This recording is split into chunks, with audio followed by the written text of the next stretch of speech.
Hello, welcome to Magnet Brains. I'm Vanya Narange, your IGKO, that is International GK Olympiad Trainer for Grade 9th. आज जो हम topic करने वाले हैं वो बड़ा इंटरेस्टिंग सा टॉपिक है। वो टॉपिक है वर्ल्ड के रेयरेस्ट और इंडेंजर्ड स्पीशीज़ की प्लांट्स के बारे में। और ये टॉपिक जो है हमने इसके बारे में बहुत सारा कुछ डिस्कस किया है पिछली बार में, लेकिन आज ये एक्सक्लूसिव सेशन सिर्फ उसी के ऊपर होगा। So let's get done with this.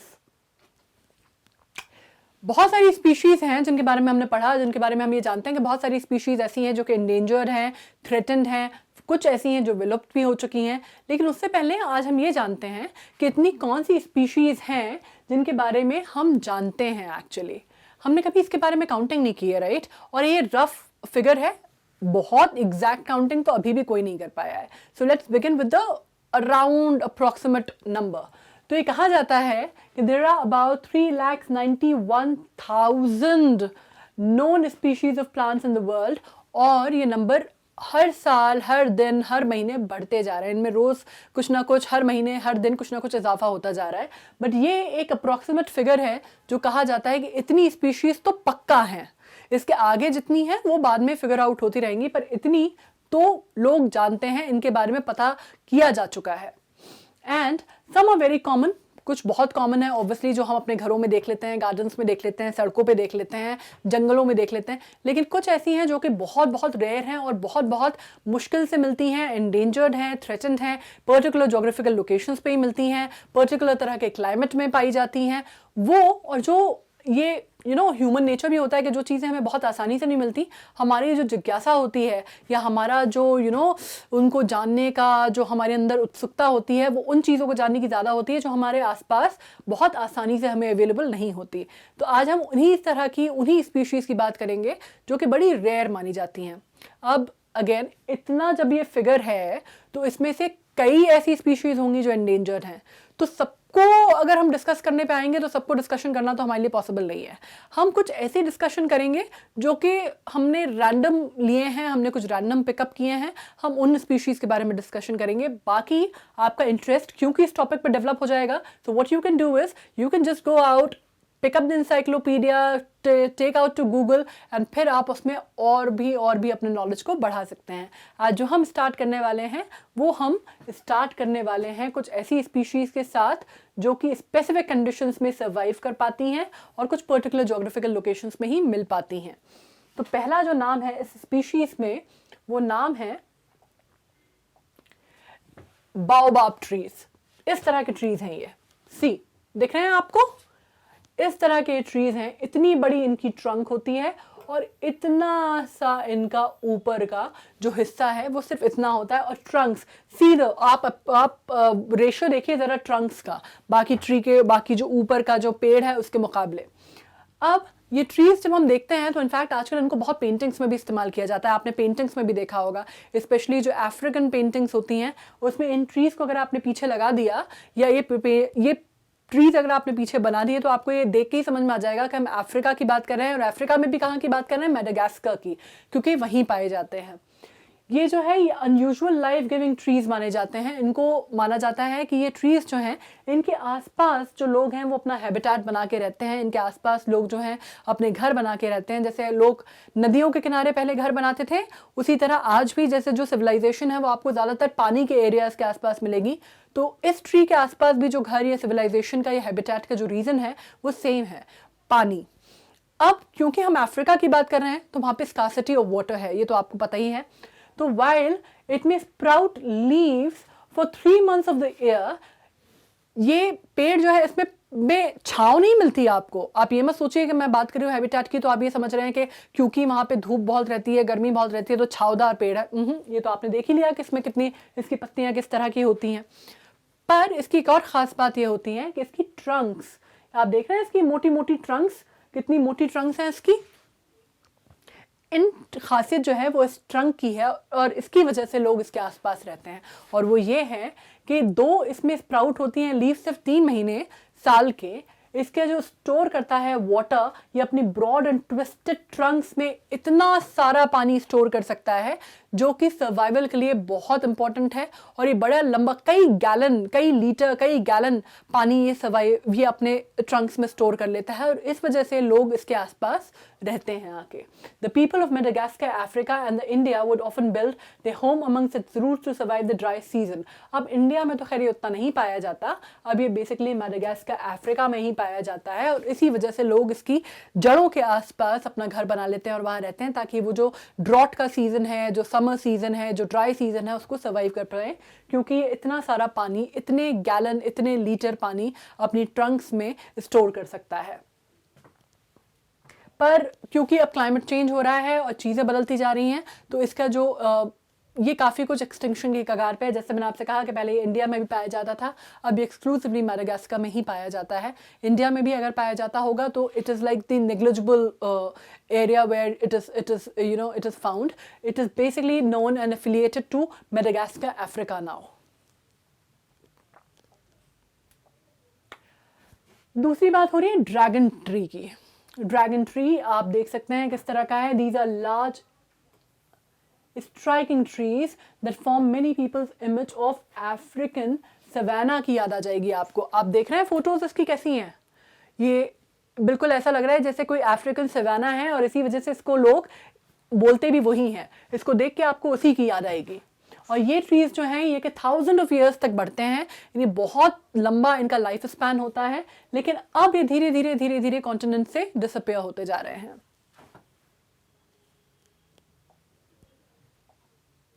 एक होता है कॉक ट्री। सी, ये कॉक्स देख रहे हैं आप, ये वाइन बॉटल में कॉक्स होते हैं।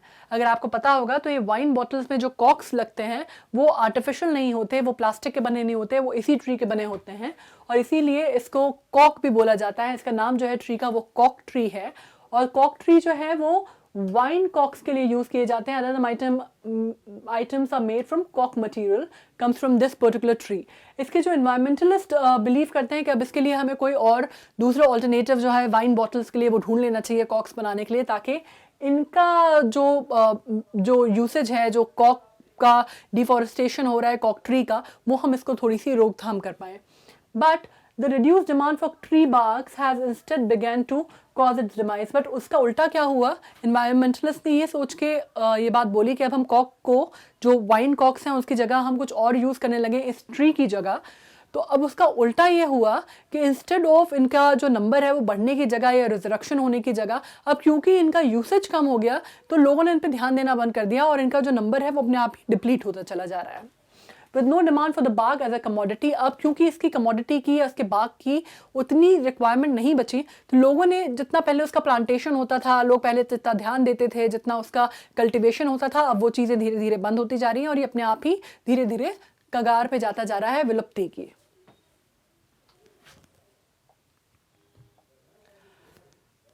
अब ये एक और ट्री आता है 4th नंबर पे, जो कि नाम है मंकी पजल ट्री। इसका नाम मंकी पजल ट्री ज़रूर है, लेकिन इसका बंदरों से कोई संबंध नहीं है। ओके, इसका it has nothing to do with monkeys. It is native to Chile. और बड़ा अजीब सी बात है, बहुत ही अनफॉर्चुनेट बात भी है कि किसी कंट्री का नेशनल ट्री होने के बावजूद डिप्लीशन की, एक्सटिंक्शन की या थ्रेटन्ड स्पीशीज़ की लिस्ट में आता है। But development and loss of natural habitat, इसका जो नेचुरल हैबिटेट था जहाँ ये पाया जाता था, वहाँ वो क्योंकि हार्म हो गए वाइल्ड ग्रोथ की वजह से, it was also collected as a popular yard ornament too. इसको यार्ड में भी लगाते थे लोग, एज अ ऑर्नामेंट इसको कलेक्ट किया जाता था एज अ यार्ड ऑर्नामेंट। आजकल वो भी नहीं होता है, तो लोगों ने एक्चुअली इसको कल्टिवेट करना ही इतना कम कर दिया कि वो धीरे धीरे धीरे धीरे अपने आप ही उसकी प्रजाति ख़त्म होने की कगार पे आ गई है।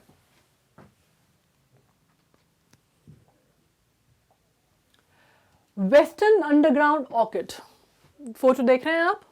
Orchids are always very beautiful, right. Orchids are अपने आप में बड़े खूबसूरत होते हैं और बड़े अच्छे फूल माने जाते हैं, पर हम यहाँ पे जिस बात की बात कर रहे हैं, जिस ऑर्किड की, वो स्पेशल ऑर्किड है, उसका नाम है वेस्टर्न अंडरग्राउंड ऑर्किड। अब आप इसके नाम से ही अंदाज़ा लगा सकते हैं कि वेस्टर्न अंडरग्राउंड ऑर्किड का मतलब क्या होगा। ये बहुत ही अपने आप में विचित्र किस्म का, वियर्ड किस्म का प्लांट माना जाता है, क्योंकि अपना पूरा लाइफ स्पैन, जितनी भी इसकी लाइफ स्पैन रहती है, वो अंडरग्राउंड रहता है। ये ज़मीन के अंदर होता है, ये ऊपर नहीं होता। और इस वजह से इसको वेस्टर्न अंडरग्राउंड ऑर्किड कहा जाता है, क्योंकि ये ज़मीन के बाहर हार्डली कभी आप इसको ज़मीन के बाहर देखेंगे। इनफैक्ट ये वेस्टर्न ऑस्ट्रेलिया में पाया जाता है। इसका जो हैबिटेट है, जो बेसिक हैबिटेट है, इसका जोग्राफिकल लोकेशन जो है इसकी वेस्टर्न ऑस्ट्रेलिया है। इसको डिस्कवर किया गया था 1928 में। And what makes this plant specially odd is that it has no access to sunlight. क्योंकि ये ज़मीन के अंदर रहता है तो ऑब्वियसली इसको कोई डायरेक्टली सनलाइट तो मिलती नहीं है यहाँ पे, पर फिर भी ये ग्रो करता है और इसको एनर्जी और न्यूट्रिएंट जो है वो फंगस से मिलते हैं। अब कोई भी पेड़ जब ग्रो करने के लिए हम हमेशा बोलते हैं राइट कि उसको ऑक्सीजन की ज़रूरत होती है, सनलाइट की ज़रूरत होती है। अभी जब ये ज़मीन के बाहर ही नहीं आता तो ऑब्वियसली इसको सनलाइट या ऑक्सीजन की तो बात ही नहीं हो रही। तो ये अपने जो न्यूट्रिएंट्स हैं या जो इसको अपनी सर्वाइवल के लिए जो चीज़ें या जो भी चीज़ें इसको एनर्जी चाहिए होती है, ये फंगस से डिराइव करता है। The western underground orchid does flower, although unless dug up, the flowers stay underground with the root system. ये फ्लावर करता है, see the flower। लेकिन इसको भी अगर इसको आपको फ्लावर को देखना है ना तो आपको फिर खुदाई करनी पड़ेगी, आपको इसको खोद के बाहर निकालना पड़ेगा, क्योंकि इसके जो फ्लावर्स हैं वो भी रूट के साथ ही रहते हैं, बाहर नहीं होते, ज़मीन के ऊपर नहीं उगता, ये अंदर ही अंदर रहता है ज़मीन के। तो that is why it is a very weird and a very rare form of orchid. अब सिक्स्थ जो है वो पिचर प्लांट है। देख रहे हैं आप, इसका नाम पिचर प्लांट क्यों है? आप अगर ये फोटो देखेंगे तो आपको समझ में आ जाएगा कि इसका नाम पिचर प्लांट क्यों है। ये बिल्कुल एक पिचर जैसा है। पिचर क्या होता है? कोई भी एक ऐसी बॉटल या कोई भी ऐसा पिचर जिसमें आप पानी या कोई भी लिक्विड सेव कर सकते हैं। तो it is exactly like that. Look at it, ऊपर इसका कवर है, ऊपर इसका मुंह खुला हुआ है और बाकी ये बिल्कुल पिचर जैसा है, और इसका नाम भी ग्रीन पिचर प्लांट ही होता है। अब इसकी खासियत क्या होती है? पिचर प्लांट जो है वो आपने शायद ही कभी देखा या सुना हो। ये आप थोड़ा सा शॉक हो जाएंगे इसके बारे में सुन के, क्योंकि ये प्लांट कार्निवोरस प्लांट है। ये एनिमल को और इंसेक्ट्स को खाता है और अपना न्यूट्रिशन उन्हीं से डिराइव करता है। ठीक है, ये बिल्कुल अपीयरेंस इसका पिचर जैसा है और it can grow to enormous sizes. ये बहुत बड़ा भी हो सकता है, जितना आपको यहाँ पे दिखाई दे रहा है ना, ये इससे बहुत बड़ा हो सकता है अपनी साइज में। These are the world plant that inhabit small sections of South America के रेन फॉरेस्ट में ही ये पाया जाता है। ये बहुत सारी जगहों पे दुनिया में नहीं पाया जाता। ये इनफैक्ट बहुत सारे बोटानिकल गार्डन्स में भी नहीं पाया जाता, क्योंकि इनकी जोग्राफिकल कंडीशंस ऐसी हैं कि वहाँ पे सर्वाइव ही नहीं कर पाता। ये एक बहुत कन्फाइंड, बहुत स्मॉल एरिया है साउथ अमेरिकन रेन फॉरेस्ट का, जहाँ पे ये पाया जाता है। And it requires extremely high level of precipitation to grow. Precipitation का मतलब क्या होता है? प्रेसिपिटेशन का मतलब होता है इसको काफ़ी सारा बरसात और मॉइस्ट कंडीशंस चाहिए होती हैं इसको ग्रो करने के लिए। दैट इज़ वाई वो रेन फॉरेस्ट में ग्रो कर पाता है। और पिचर प्लांट्स आर कार्निवोर्स, जैसा कि मैंने कहा कि वो इंसेक्ट्स और छोटे छोटे जो जीव जंतु होते हैं, एनिमल्स जो होते हैं, उनसे न्यूट्रिशन ड्राइव करता है।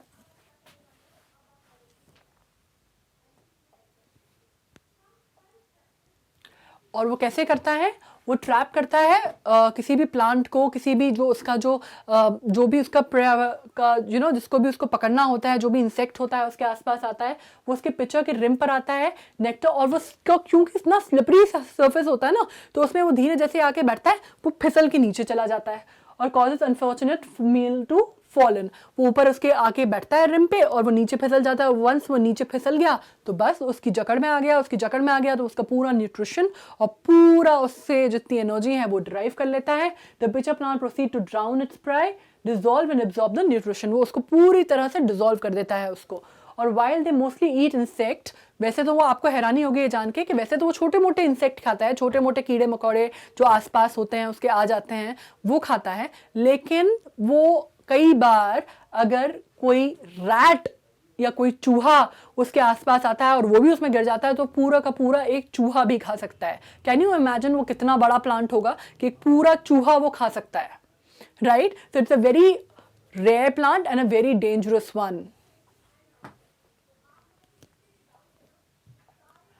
अब हम एक और जो कार्निवोरस प्लांट है उसके बारे में बात करेंगे, जिसका नाम है वीनस फ्लाई ट्रैप। अब इसका तो नाम ही फ्लाई ट्रैप है तो हम समझ सकते हैं कि क्या होगा। इसकी फोटो भी इस तरह की होती है। सी, इसमें तो ये डायग्रामेटिकली दिखा रहा है कि वो किस तरह से ऐसा खुला हुआ रहता है, उसमें कोई इंसेक्ट आके बैठता है और वो धीरे से ऐसे बंद हो जाता है उसका फ्लैप। और तब हमको पता चलता है कि वो जो है उसका जो न्यूट्रिशन है, जो इंसेक्ट है, उसको उसने पूरा का पूरा इनगल्फ कर लिया और उसका पूरा का पूरा न्यूट्रिशन जो है और पूरा का पूरा जो उसकी एनर्जी है वो डिजॉल्व कर ली और उसमें अपना पेट भर लिया। तो this is how it works. अब ये फेवरेट प्लांट होता है बहुत सारे बच्चों का, जब बच्चे इसको देखते हैं तो उनको बड़ा मजा आता है। ये बोटानिकल गार्डन्स में अभी भी मिल जाता है आपको कहीं कहीं, लेकिन ये धीरे धीरे अब गायब होता जा रहा है एज यूजुअल, क्योंकि उसका हैबिटेट, नेचुरल हैबिटेट खत्म होता जा रहा है, तो धीरे धीरे वो विलुप्त होता जा रहा है। ट्रॉपिकल हैबिटेट डिफॉरेस्टेशन की वजह से खत्म होता जा रहा है धीरे धीरे। Role in controlling insects to promote healthy growth of surrounding vegetation, इसको बड़ा इंपॉर्टेंट भी माना जाता है, क्योंकि क्या होता है ये छोटे छोटे जो कीड़े हैं ना, जो कि वेजिटेशन को या क्रॉप को या उसको फसल को खराब करते हैं, तो वहां पे अगर जब ये लगा होता है तो क्या करते हैं वो छोटे छोटे कीड़े इस पे आके बैठते हैं और वो धीरे से अपना फ्लैप बंद कर देता है। तो वो अपने आप में जो, जिसको आप कहते हैं ना कि वो काफ़ी फ्रेंडली होता है, इस मामले में वो क्रॉप फ्रेंडली होता है, क्योंकि वो फसल को नष्ट होने से बचा लेता है। तो वो हेल्दी ग्रोथ को सराउंडिंग वेजिटेशंस की हेल्प करता है, एड करता है। अब हम बात करते हैं जेलीफिश ट्री की। जेलीफिश वैसे तो अपने आप में एक फिश होती है जो कि ओशंस में पाई जाती है, पर अभी हम बात करें जेलीफिश ट्री की। अब उसका नाम जेलीफिश ट्री क्यों है? Because of how it looks. Okay, तो ग्रोइंग ओनली इन सीशेल्स।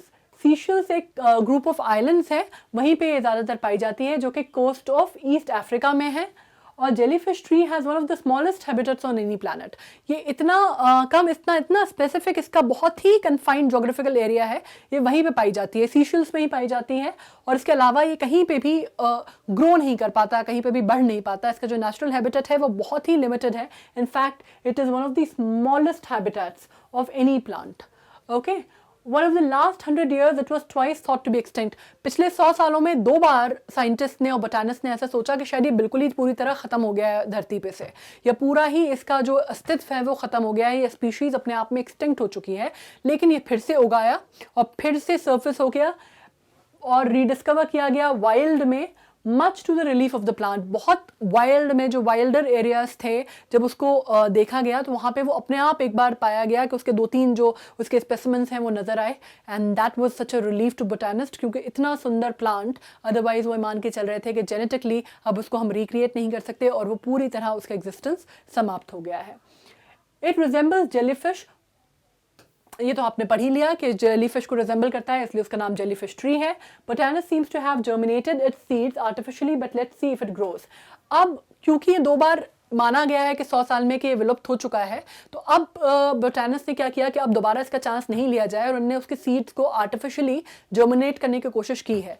पर अभी हमें थोड़ा सा इंतज़ार करना पड़ेगा ये देखने के लिए कि वो आर्टिफिशियली जर्मिनेट हो पाएंगे या नहीं हो पाएंगे, वो ग्रो कर पाएगा या नहीं कर पाएगा, क्योंकि अगेन उसका जो हैबिटेट है, जैसा मैंने कहा कि वो बहुत लिमिटेड है और बहुत ही स्पेसिफिक जोग्राफिकल कंडीशंस उसकी रिक्वायरमेंट हैं जिसमें वो बढ़ पाता है। तो वो हमें थोड़ा सा वेट करना पड़ेगा देखने के लिए कि जो साइंटिस्ट ने जो एक्सपेरिमेंट किया है वो वर्कआउट कर रहा है या नहीं कर रहा है।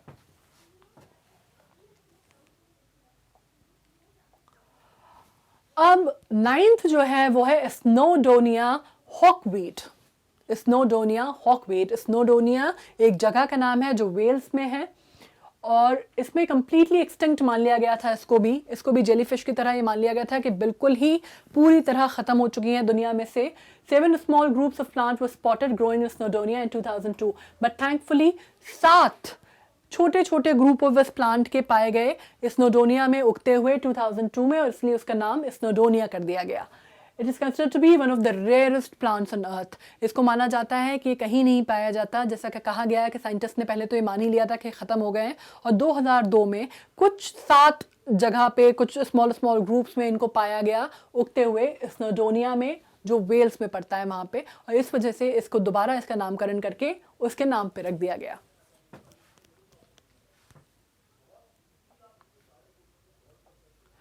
अब 10वां जो है वो है कॉप्स फ्लावर।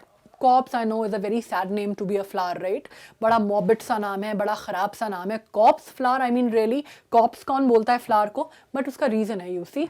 फ्लावर तो हालांकि बहुत सुंदर है देखने में, लेकिन इसका नाम कॉप्स इसलिए है, यहाँ पे मैंने लिखा भी है, ignore the sad name. The corpse flower is very attractive, काफ़ी अट्रैक्टिव और काफ़ी डायनेमिक, काफ़ी ब्यूटीफुल सा फ्लावर है। पर अनफॉर्चुनेटली उसमें जो सेंट आती है ना, जो उसकी स्मेल आती है, जो उसकी बदबू आती है, वो बिल्कुल ऐसी है जैसे कोई चीज़ डिकम्पोज हो रही हो, जैसे कोई चीज़ सड़ रही हो। इस वजह से उसको उसका नाम मिला है कॉप्स फ्लावर। तो we can not actually blame the botanist जिसने उसका नाम रखा होगा। The corpse flower also happen to be huge, बहुत बड़ा होता है. The plant can get up to 20 feet tall. Can you beat that? एक फ्लावर जो कि 20 फीट बड़ा हो सकता है, एंड ऑलमोस्ट 16 feet वाइड, और 16 फीट तक वो वाइड हो सकता है. And only grows in 2 small areas of Indonesia. ये सिर्फ इंडोनेशिया के 2 कोई स्मॉल जगह हैं, प्रांत हैं, जहाँ पे पाया जाता है. बाकी पूरी दुनिया में बहुत मुश्किल है कि इसकी कोई और प्रजाति या किसी और तरह का स्पेसिमेन इसका मिल जाए. Large specimens can weigh up to 100 of pounds.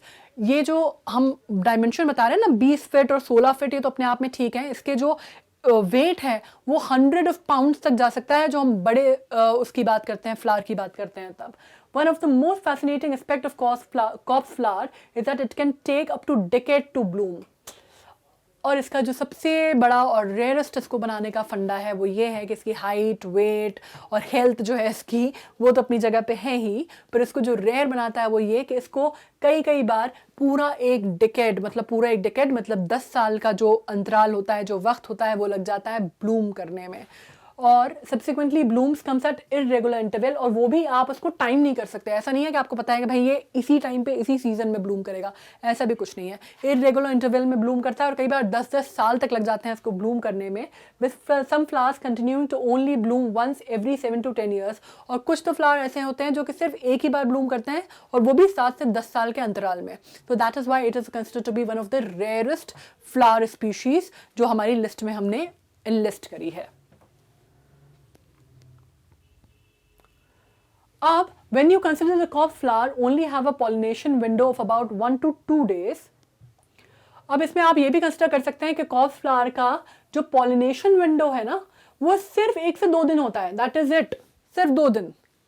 It is easy to see why these plants so rare. Of course अब अगर किसी का पॉलिनेशन विंडो जो है किसी फ्लावर का वो सिर्फ 2 ही दिन होगा, तो वो तो अपने आप में रेयर होगा ही. मतलब वो तो स्पीशीज ही अपने आप में रेयर है, राइट. उसमें तो एक्सटिंक्शन की हम बात ही नहीं करते, वो तो स्पीशीज ही अपने आप में रेयर हो जाती है. Scientist believe that for some completely extinct species in the world there are specimen living in some of the botanical gardens. अब ये तो हमने पढ़ लिया कॉप्स फ्लावर के बारे में, लेकिन अब साइंटिस्ट ये इन जनरल बिलीव करते हैं कि बहुत सारी जो ऐसी स्पीशीज़ हैं जो कि एक्सटिंक्ट हो गई हैं या थ्रेटन्ड हैं, ये ऑलमोस्ट एक्सटिंक्शन की कगार पे हैं, उनके कुछ स्पेसिमेंस जो हैं वो अभी भी कहीं कहीं के बोटानिकल गार्डन्स में सेव किए गए हैं.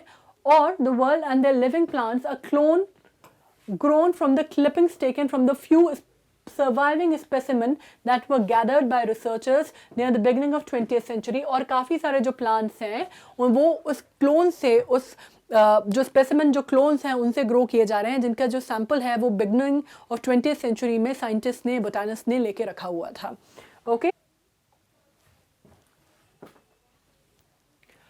ओके सो आज हमने जो अभी पढ़ा वो हमने पढ़ा एंडेंजर्ड प्लांट्स के बारे में, जो स्पीशीज़ हैं, जो फ्लावर्स हैं स्पेशली जो ख़त्म होते जा रहे हैं, थ्रेटन्ड हैं, उनके बारे में हमने पढ़ा. अब बड़ा इंटरेस्टिंग टॉपिक था. आई एम श्योर आपको मज़ा आया होगा पढ़ने में, क्योंकि मुझे पढ़ाने में बहुत मज़ा आया आपको. और अब इससे रिलेटेड 5 क्वेश्चंस हैं जो कि मैं नीचे डिस्क्रिप्शन बॉक्स में डालने वाली हूँ, और आपको इनसे रिलेटेड जो 5 क्वेश्चंस हैं वो अटेम्प्ट करने हैं. नेक्स्ट सेशन में हम इन्हीं क्वेश्चंस को पहले डील करेंगे, हम आंसर्स डिस्कस करेंगे और फिर हम आगे बढ़ेंगे. At Magnet Brains, as you know that we are 100% free channel and we are always there to help you.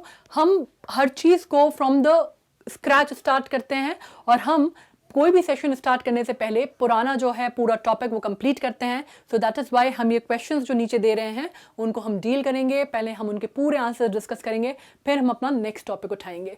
So I hope आप तब तक रेडी रहेंगे अपने आंसर्स के साथ, ताकि हम उसमें आगे करके फिर नेक्स्ट टॉपिक के साथ कंटिन्यू कर पाएँ. Thank you so much now.